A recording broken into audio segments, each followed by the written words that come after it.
The palace halls still echoed with the sound of blades clashing and the shouts of guards rushing to contain the chaos. Smoke lingered where the assassins had tried to burn their way into the princess's private chambers. The human stood tall. Despite his wounds, his arm bandaged, and his chest sore from the fight. His body ached, but his spirit burned brighter than ever. He had once again saved the princess and her child, and now everyone in the palace knew the truth.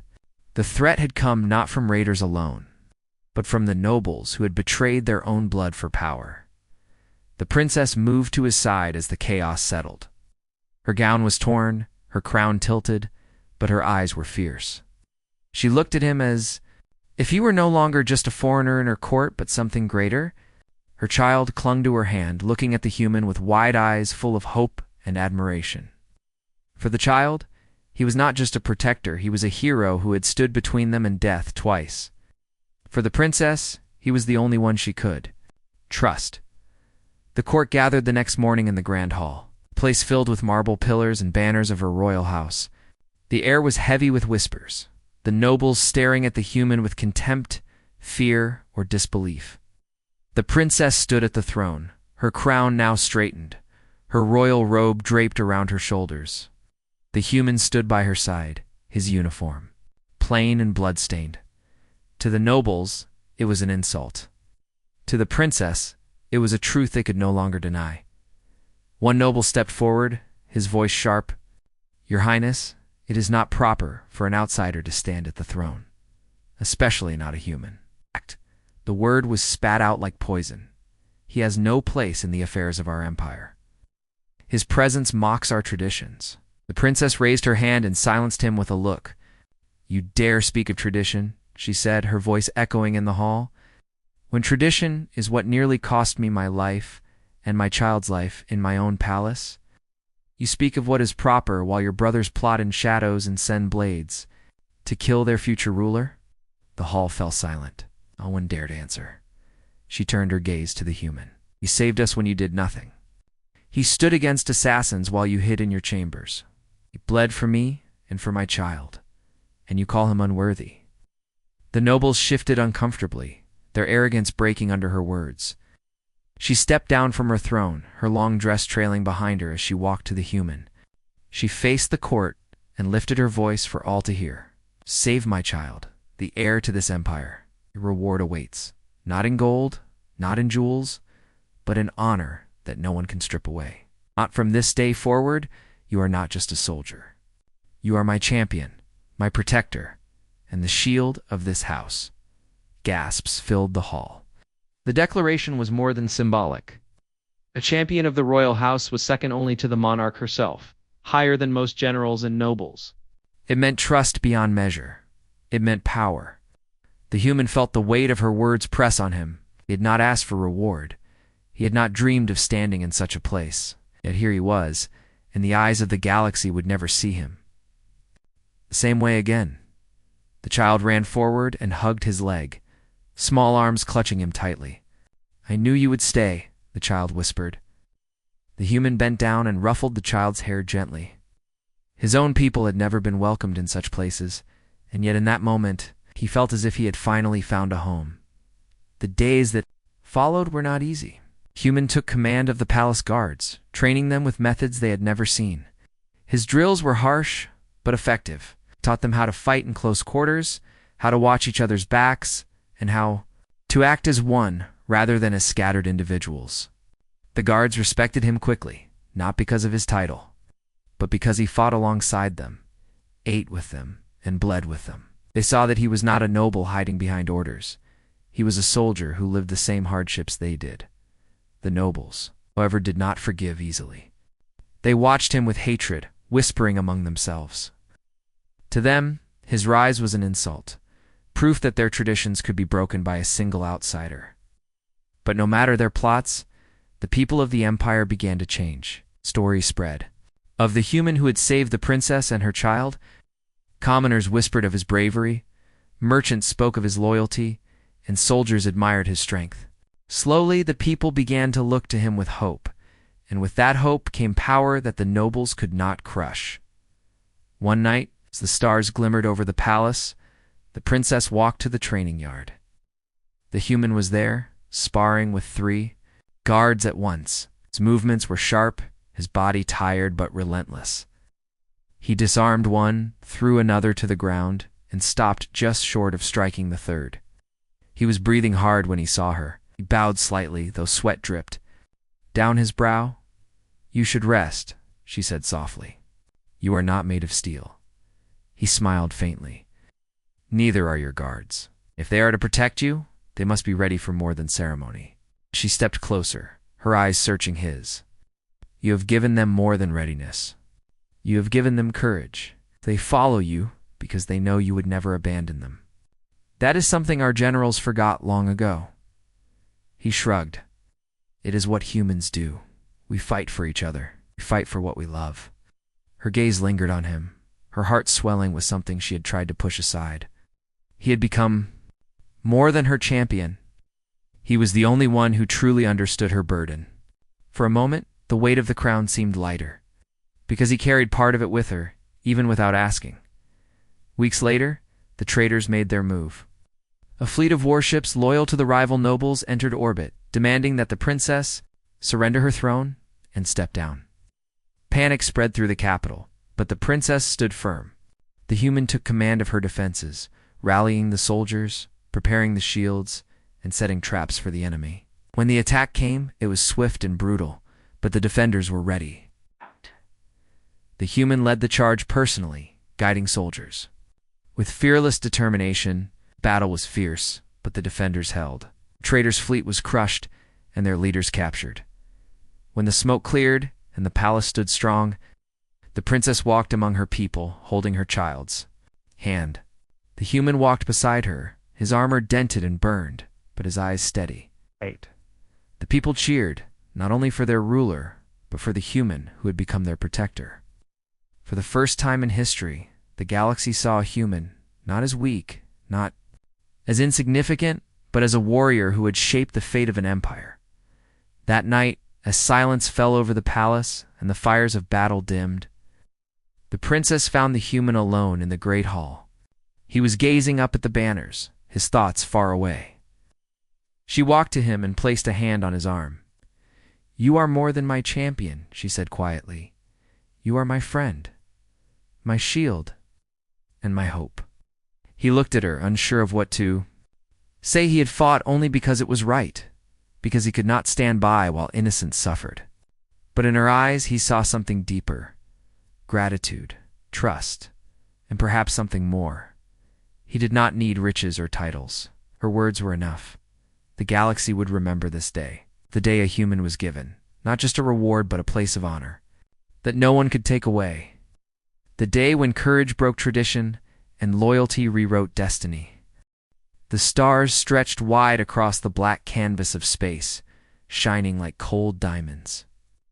The human exploration ship Resolute Dawn drifted quietly among them, its silver hull catching faint light from a distant sun. It had been weeks since the crew saw anything beyond empty skies and frozen rocks. Every man and woman on board longed for anything that would break the silence of the void. The captain, Marcus Hale, stood on the bridge, his hands clasped behind his back. He was a tall man with sharp eyes that rarely showed emotion. His duty was clear: carry the banner of humanity to new corners of the galaxy. But even he sometimes felt the heavy weight of endless emptiness pressing against the ship's walls. "Sir," said the censor officer suddenly, her voice tight with shock, "we're picking up a massive energy signature. It's not natural." The bridge filled with murmurs. Marcus stepped closer to her station, his gaze narrowing. "Show me." On the screen, a shape unfolded. Got to shit. It was no asteroid, no drifting wreck. It was a ship, a fleet. Towering, golden vessels, shaped like blades of light, filled the void ahead. They shimmered with strange power, their hulls carved with glowing lines like veins of fire. Compared to them, the Resolute Dawn looked like a child's toy. The humans stared in awe and dread. "Contact them," Marcus ordered. A few tense seconds passed. Then the screen filled with a vision none of them expected. A grand throne room appeared, glowing with soft blue light.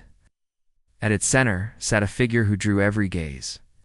She was tall, graceful, with silver hair flowing like water. Her eyes glimmered with violet fire, sharp yet curious. She wore robes of deep crimson trimmed with golden threads. A crown rested lightly upon her brow. It was clear she was royalty. "I am Princess Sirenia of the Ilari Dominion." Her voice rang smooth and melodic, carrying power that silenced the human crew. "You travel boldly through our sector. Few would dare. Tell me, humans, are you envoys of peace or blades of conquest?" The crew froze. Then Marcus stepped forward. "We are explorers. We come from a world far beyond your stars. We seek knowledge, not war." Serena studied him carefully, then let her gaze sweep. Across the bridge, her eyes stopped on one man at the side, a soldier in standard human armor. He was not an officer, not a diplomat. Just a guard posted near the captain's chair. His name was Aaron Cole. He had sharp features, short dark hair, and a restless posture that made him look ready for trouble. But what caught the princess's attention was not his stance, but his eyes. They were steady, unflinching, even under her royal gaze. Where the other humans looked nervous, Aaron looked calm, almost defiant. "You," the princess said suddenly, pointing a slender finger at him. Aaron blinked. "Me? Yes, you?" A faint smile touched her lips. "What is your name, human?" He hesitated, then answered, "Aaron Cole." "Step forward." Marcus gave a quick nod, though his expression was uncertain. Aaron stepped into the screen's view, bowing his head slightly out of respect. The princess tilted her head. "Strange, your gesture. It is not of our people, yet it carries weight. Do you know what you have done?" Aaron frowned, confused. "I only bowed. It's respect, nothing more." Her smile deepened. "Among the Alari, that is not a mere bow. It is a vow. A binding pledge to join one's life with another's. A promise of eternal unity." The bridge went silent. The humans exchanged shocked looks. Aaron's eyes widened. "Wait, what?" "You have performed the rite of bond," Sirenia said, her tone like velvet but sharp as steel. "In our culture, it is sacred, and given before one of royal blood is no less than a proposal of marriage." Aaron's jaw dropped. "I didn't mean that. It was just a bow." But the princess's violet eyes sparkled with amusement. She leaned forward on her throne. "Do you know what this means, human?" Aaron swallowed. "That I messed up?" Serenia laughed softly, the sound like music that filled the chamber. "No, Aaron Cole. It means you have pledged yourself to me, and by our law, have the right to accept." Erupted in disbelief. The communications officer whispered, "This can't be real." The navigator muttered, "We're dead. We're all dead." Marcus tried to keep control. "Your Highness, I assure you, this is a cultural misunderstanding. A man meant no offense." But Sirenia only smiled wider. "There is no misunderstanding. Intent matters little. The gesture is made, the bond is offered, and I am intrigued." Her eyes lingered on Aaron. "You have courage, no fear. I like that." Aaron stepped back, his hands raised. "Look, princess, I'm honored, but this is crazy." "I didn't mean to enough," she interrupted, her voice suddenly commanding. "You will speak with me in person, Aaron Cole. I wish to know more of the human who dared offer his life to mine." Marcus shook his head. "That might not be." Her tone hardened. "If he refuses, it will be taken as insult to my house, an insult to the royal bloodline. It's war." The bridge fell silent again. Aaron felt every eye on him. He was just a soldier, trained to follow orders, not to deal with alien queens and galactic laws. Yet now, his mistake had placed the entire ship, maybe all of Earth, on the edge of disaster. His mouth went dry. He wanted to say no. He wanted to laugh it off. But deep inside, something stirred. The princess's gaze wasn't mocking. It wasn't cruel. It was curious, warm, and dangerous. Aaron took a slow breath. If it avoids war, then fine. I'll meet with her. Sirenia's smile returned, brighter than before. "Good," Then let it be known, the human has spoken. The bond be tested. The screen went dark. The bridge was filled with stunned silence. Marcus turned to Aaron, his face tight with worry. Do you have any idea what you've just gotten yourself into? Aaron shook his head. Not a clue. Not a clue. The gulf of space, the alien princess sat on her throne, her smile lingering as she whispered to herself, Do you know what this means, human? It means you are mine? The shuttle hummed as it detached from the resolute dawn. Its engines glowed faint blue, carrying Aaron Cole toward the largest ship of the alien fleet. He sat stiffly in his seat, the metal walls of the shuttle pressing closer than they should. Two fellow soldiers sat beside him, silent, though their eyes spoke of unease. The air was heavy, filled with the weight of what had just happened. Aaron stared at his hands, still remembering the princess's voice. Her laughter echoed in his mind, sharp and soft at the same time. How had one simple bow turned into this, a marriage? He shook his head. He was a soldier, not a diplomat, not a prince. He had no business in alien palaces. The cum crackled. Cole, Captain Marcus's voice came through. It was calm, but Aaron knew him well enough to hear the edge beneath. Remember, this is not just about you. One wrong word could throw us into war. Be respectful, careful. Captain, Aaron said quietly. I'll do my best. Good, and remember you're not alone. We'll be monitoring everything. The channel closed, leaving Aaron with his thoughts. The shuttle pierced through the golden shield that surrounded the alien flagship. The view outside changed to a breathtaking sight. The ship wasn't just a vessel, it was a floating palace. Towers of crystal rose along its hull, glowing softly like fireflies. Silver bridges arched between them, and gardens floated in sealed domes, filled with glowing plants that pulsed with inner light. It looked less like a warship and more like a city of gods. Aaron swallowed hard. And I thought Earth's capital was impressive, he muttered. The shuttle docked, its hatch hissing open. A group of alien guards stood waiting.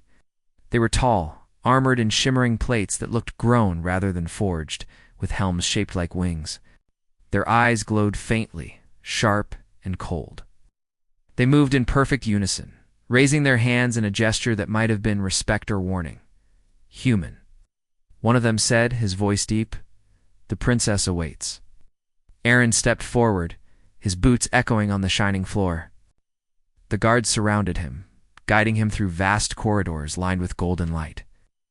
The walls shimmered like living metal, shifting slightly as though the ship itself was breathing. Strange symbols carved into the surface glowed faintly, pulsing with rhythm like a heartbeat. The further they walked, the more Aaron felt out of place. His armor, scratched and worn, looked ugly against the flawless splendor around him. His steps sounded heavy and clumsy, while the aliens moved like dancers, yet he kept his head high. He refused to show fear. Finally, the grand doors opened. The throne room stretched wide before him, just as it had on the screen. Ceiling arched high, painted with constellations that glowed like real stars. At its center, upon a throne shaped like a blooming flower of crystal, sat Princess Saranya. She was more striking in person than any screen could show. Her silver hair shimmered with every small movement, and her violet eyes fixed on him with a gaze that felt both playful and piercing. Her robes flowed around her like liquid fire, and yet she carried herself not like a fragile figure, but like someone who ruled entire worlds. Aaron stopped before her, unsure what to do. He tried not to bow again, remembering what happened last time. Instead, he stood straight, hands at his sides. The princess's lips curved. You learn quickly. That is good. Add another bow. And I might have believed you were proposing twice. Her guards chuckled softly, though their eyes never softened. Aaron's face heated. It wasn't a proposal the first time, he muttered. Serenia leaned forward slightly, resting her chin on her hand. So you say, but do you understand, human? In our culture, gestures hold power beyond words. When you bent your head, you offered your spirit. My court already whispers of it. To deny the vow would dishonor me, and dishonor to the crown means blood. Aaron met her gaze. I didn't come here to dishonor you, but I'm not one of your people. I didn't know your customs. Her eyes glimmered. And yet, ignorance does not erase meaning. Tell me, Aaron Cole of Earth Dew, you regret the gesture? He hesitated. The easy answer was yes. Say it, and maybe this would all end. But something in her eyes stopped him. It was challenge there, yes, but also curiosity. She was testing him. If he showed weakness now, he would be nothing more than a fool in her eyes. So he answered carefully.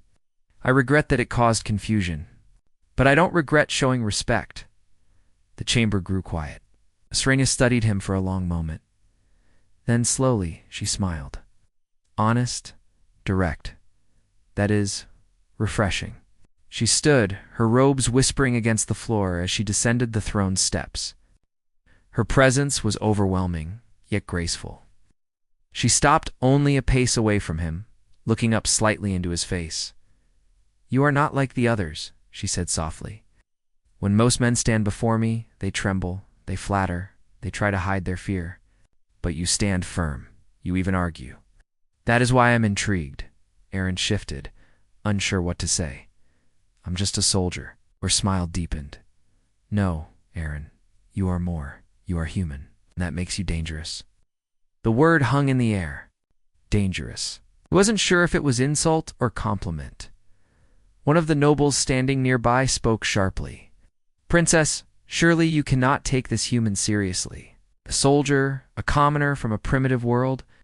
The right of bond must be preserved with dignity, not mocked with outworld vermin. Aaron stiffened, ready to defend himself, but Serenia raised her hand. The room fell silent. Do not speak again unless I command it, she said coldly. The noble paled and bowed his head. Then she turned back to Aaron, her voice warm once more. You see, they fear change. They cling to old ways. But I wonder if new blood is what our empire needs. Aaron's heart pounded. You mean me? Perhaps? Her violet eyes sparkled. Tell me, Aaron. Kalan, your world. What does marriage mean? The question caught him off guard. He scratched his neck awkwardly. It means choosing someone to spend your life with, to share everything, good and bad, to stand by them no matter what.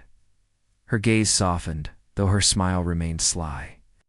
Not so different then, except in our world. Marriage is also alliance. Power shared, power grown. It is not just stand by me. He stands with my empire. Together, they become one.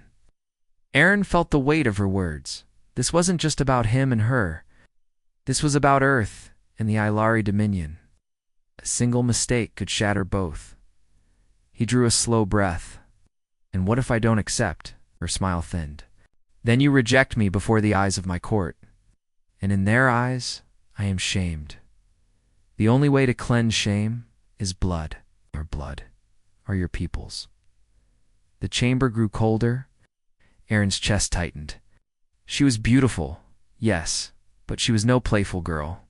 She was a ruler, a leader who bore the weight of tradition and power. But then her tone softened again, her eyes glimmering with something almost human. But I do not want blood. I want to understand. You interest me, Aaron Cole, perhaps more than you should. He looked at her, unsure what to feel. Part of him wanted to run back to the shuttle and forget all this, but another part, the soldier part, knew he couldn't. Too much was at stake. Finally, he nodded slowly.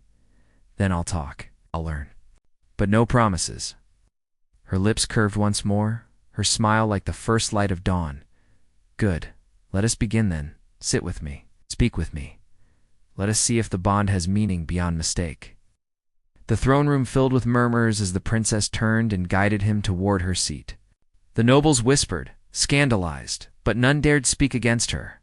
Aaron followed, his steps heavy, his heart racing. He had no idea where this path would lead. But one thing was clear. His life, and maybe all of Earth's future, had just changed forever. And as he sat beside the alien princess, her violet eyes watching him closely, Serenia leaned closer and whispered, just for him to hear, Do you know what this means? Human? It means the game has only begun.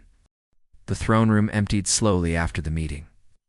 Alien nobles swept out with their flowing robes and sharp words, each of them whispering behind folded fans of light or tapping jeweled fingers against their chins. Their eyes had been filled, with scorn, disbelief, or thinly veiled hunger for opportunity.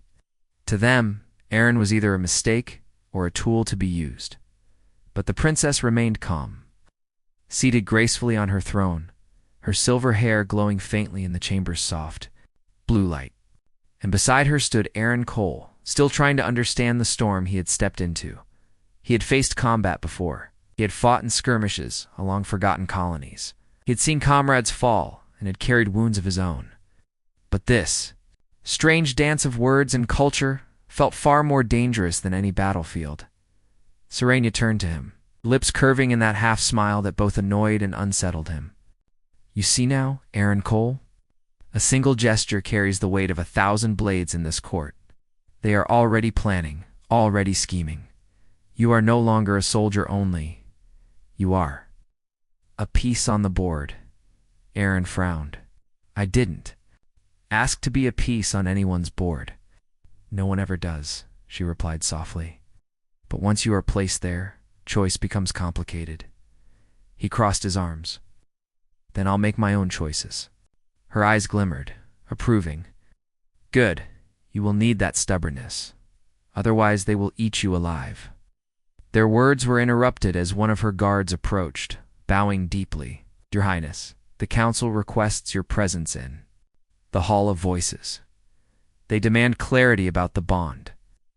Aaron tensed. "Bond. They keep calling it that, like I signed some contract." "You did, in their eyes," Serenia said with a hint of humor. Then she stood, her robes whispering. "Across the crystal floor, come. If you do not attend, they will call you coward. If you do attend, they will test you. Either way, your path cannot be walked in shadows." Aaron wanted to protest, but the determination in her tone left no space. With a sigh, he followed. The Hall of Voices was vast, a circular chamber with a ceiling carved like the night sky. Seats rose in tiers, filled with alien lords and ladies whose eyes glowed faintly in the dim light. The moment Aaron stepped inside, whispers rippled across the chamber. "There he is. The human. The one who bound himself to our princess. Madness. Insult. Or perhaps destiny." Aaron clenched his fists but kept walking, refusing to let their stares break him. He reminded himself of Marcus's words, "Don't show weakness ever." At the center, Serenia stopped and raised her hand. The chamber fell into silence. "Honored council," she spoke clearly, her voice carrying strength that silenced even the boldest tongues. "You demand answers. So here we stand. The human has offered the right of bond. I have chosen not to reject it." Gasps filled the chamber.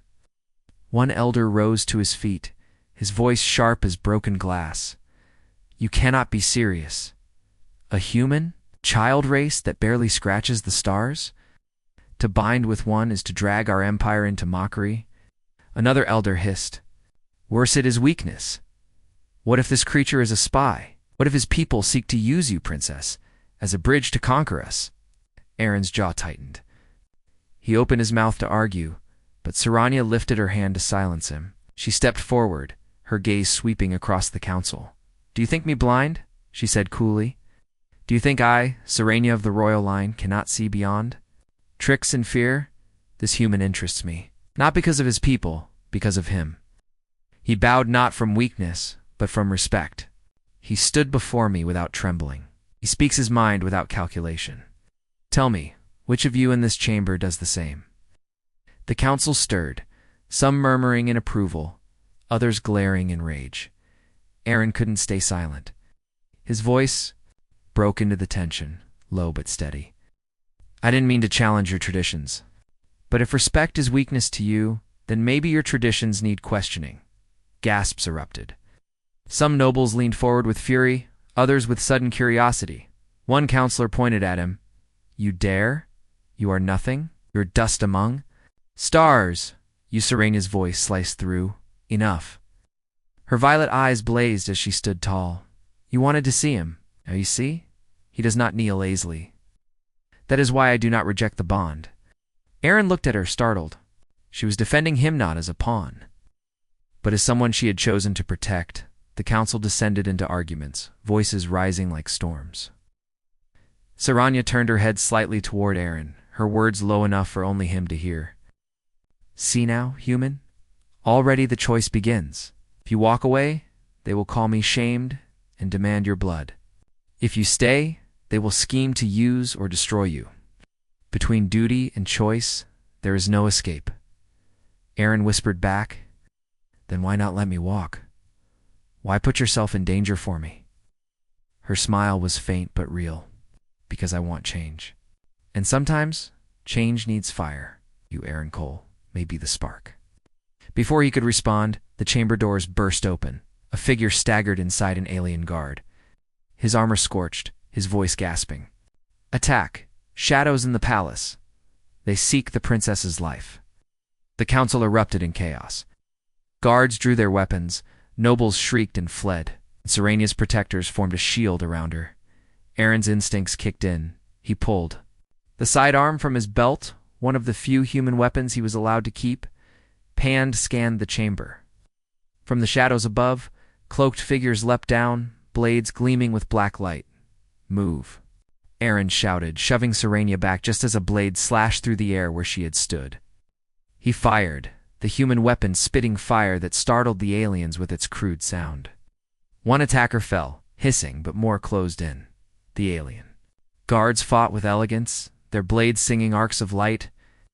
Aaron fought with raw grit, dodging and striking with brutal efficiency. A cloaked assassin lunged for Serenia, but Aaron intercepted. Grappling him to the ground and slamming his weapon against the attacker's skull. For a heartbeat, their eyes met hers wide with surprise, his burning with resolve. You saved? Me, she whispered. Don't get used to it, he muttered, firing again. The battle was fierce but short. The assassins, realizing their failure, vanished in a swirl of black mist, leaving only silence and blood behind. The council chamber was in ruins. Nobles cowered in corners, guards stood panting. And at the center of it all stood Aaron, smoke rising from his weapon. His armor scorched, but his stance unbroken. Serenia stepped forward, her eyes locked on him. In that moment, the entire court saw not just a human soldier, but a protector. A fighter who had risked his life without hesitation. This, she declared to the stunned chamber, is why I do not reject the bond. He has done what none of you could. He has stood between me and death without thought of gain. Tell me again that he is unworthy. No one answered. Aaron lowered his weapon, his chest rising and falling with exhaustion. He hated the attention, hated the weight of all those eyes, but he said nothing. Later, in the quiet of her private chambers, Serenia looked at him with a strange expression. You see now? You cannot escape the path. You saved me. That means the bond is deeper than mistake. Whether you accept it or not, it grows. Aaron rubbed his face. I'm not sure I want it to grow. She tilted her head. Perhaps not. But choice is rarely about want. It is about what must be done. And you, human, have already chosen more than you know. Her smile returned soft. Mysterious, dangerous, and Aaron realized, with a sinking heart, that she was right. The attack in the Hall of Voices had shaken the entire palace. Whispers of betrayal spread like fire through golden corridors. Guards doubled their patrols. Nobles hid behind walls of excuses, and every shadow seemed to hold a dagger. But the one most calm through it all was Princess Serenia. She stood at her balcony, silver hair catching the glow of distant suns, violet eyes sharp with thought. Below, the city ship thrummed with life, its crystal towers glowing like living veins. Yet beneath the beauty, tension swirled. She could feel it in the air. The rebellion was not a distant rumor. It was here, alive, waiting. Behind her, Aaron Cole paced restlessly. His human boots echoed too loudly in the chamber. A reminder that he did not belong here, no matter what the council whispered. This doesn't make sense, Aaron muttered. Those assassins didn't fight like common killers. They were trained. They knew your palace. That means someone inside helped them. Serenia nodded slowly. You see the truth clearly. The rebellion has roots in high places. Nobles who fear what I stand for. Nobles who fear what we might become. Aaron frowned. We? You mean you and me? Her smile was faint but sly. Yes. Do not pretend, Aaron. They see us bound, whether you deny it or not. And to them, the thought of a human sharing my throne is threat enough to kill. He rubbed the back of his neck. I didn't ask for this. No, she agreed softly. But neither did I ask to be born into crowns and chains. Yet here we are. Her calmness unsettled him. She spoke of rebellion and death as though it were an expected storm rather than disaster. But beneath that calm, Aaron saw steel. She wasn't just playing with him anymore. She was preparing for war. A knock came at the chamber doors. A guard entered, bowing low. Your Highness, reports from the outer sectors. Rebel ships are gathering near the Veil Nebula. Loyal patrols have been destroyed, the council demands. Your immediate decision, Serenia dismissed him with a nod, then turned to Aaron. So, the game moves faster than I thought. You no longer hide. Soon, they will strike openly. Aaron leaned against the wall, crossing his arms. And what's your plan? Sit here and let the council argue about whether to blame me? Her smile curved sharper. No, my plan is to fight. He blinked. You, a princess. You forget, Aaron, she said, stepping closer, her eyes glowing faintly. I am not. Only a princess. I am a commander of fleets, trained in war as much as in ceremony. My people follow me not because of blood alone, but because I lead where others hide. He studied her for a moment. And where do I fit in this? Her answer came without hesitation. At my side. Aaron opened his mouth, then closed it. Again, the idea of fighting a galactic rebellion was insane enough. Fighting it while being treated like the princess's bonded partner was worse. And yet, he remembered the assassins, the way she had nearly died, the way he had stood between her and death. He couldn't walk away now. He sighed. Fine, I'll fight. But I'm doing it for survival, not because I believe in your marriage law. Laughter was soft, but her eyes gleamed. I'll say what you will, human. The truth will show itself soon enough. The War Council chamber blazed with holograms of shifting star maps. Red markers pulsed at the edges of the Empire, showing the rebellion.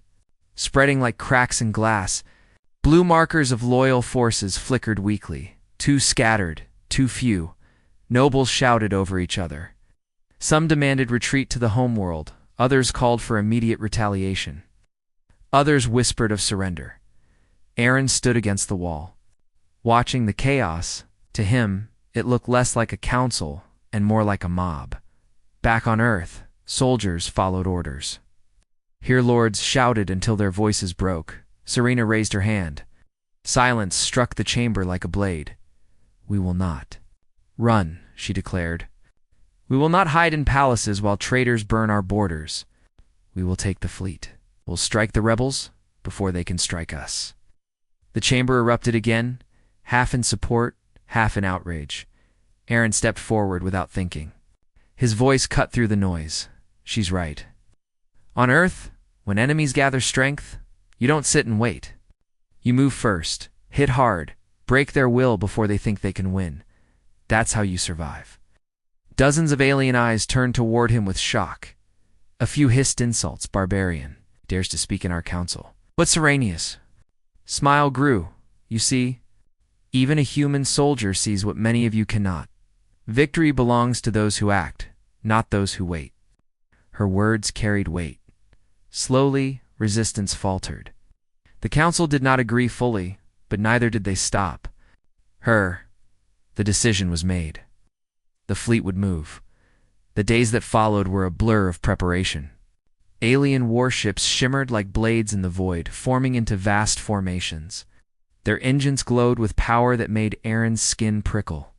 Human ships were nothing compared to these, yet he couldn't help but notice one thing. The human way of organizing, of drilling, was different, and sometimes different was better. He walked among alien soldiers, watching their elegance, their perfect drills, their flawless movements. It was impressive, but to Aaron, it was also predictable. To perfect. Too easy to exploit. When Serenia found him studying the soldiers, he spoke his thought aloud. They're good. but they all move the same way. If I were the enemy, I know exactly how to break their formation. Her eyes narrowed. Explain. So he did. He showed her how unpredictability could win battles, how humans, even when outnumbered, often found ways to surprise stronger foes. He told her stories of earth wars, of ambushes and feints, of soldiers, fighting with grit rather than elegance. She listened closely, her sharp mind catching every detail. Interesting, she murmured. Perhaps your crude wars hold lessons even for us. For the first time, Aaron felt he wasn't just a mistake dragged into politics. He was contributing. The rebel fleet came sooner than expected. A storm of dark ships emerged from the Veil Nebula, their hulls jagged, their weapons glowing like poison. At their head was a warlord once loyal to Serenia's family, now turned traitor. The two fleets met in the shadow of a dying star. Aaron stood beside Serenia on the flagship's command deck. The alien crew moved with elegance, their voices calm even as weapons charged. Serenia stood tall, her presence like a flame that refused to bend. The battle began. Energy beams slashed across the void, lighting the darkness with blinding fire. Shields flared, ships exploded, and the vacuum filled with burning wreckage. Serenia commanded with sharp precision, her voice steady as she guided her fleet like a conductor of war. But soon, Aaron saw what he feared. The rebels anticipated their moves. The elegant formations were too easy to read. The fleet was being pushed back. Serenia, he said quickly, you need to break the pattern. Hit them where they don't expect. She frowned. That is not our way. Then change your way, Aaron snapped, or you'll lose. Her eyes flashed, but she didn't argue. She gave the order. Ships broke from formation, moving erratically, striking from angles the rebels hadn't prepared for. Confusion rippled through the enemy fleet. Suddenly, the tide shifted. Aaron felt adrenaline surge as the rebels faltered. Serenia's voice rang with authority. Press the attack. Show them the crown does not break. The flagship shuddered as enemy fire grazed it. Sparks rained across the deck. Aaron stumbled but kept his footing, his heart pounding. He wasn't piloting, wasn't firing the weapons, but somehow he was part of the fight. Hours passed like minutes. At last, the rebel flagship broke and fled. The rest of their fleet scattered. Victory was theirs. The command deck erupted in cheers. Serenia stood tall, her violet eyes glowing with fierce pride. She turned to Aaron. You see, human, together we win. Aaron breathed hard, wiping sweat from his brow. Don't get used. To it, I'm not planning on being your general. Her laugh was soft, genuine. No, but perhaps you are already more than you think. As the fleet regrouped, news spread across the empire. Oh, the princess and her human partner had led the charge. They had crushed the rebellion's first strike, but Aaron knew it was only the beginning. Victories brought attention, and attention brought enemies even more dangerous than rebels with ships. That night, as he stood alone on the balcony of the flagship, he felt the weight of it pressing down. He wasn't just a soldier anymore. He wasn't just a mistake caught in alien law. He was becoming something else. And though he hated to admit it, part of him didn't want to turn back.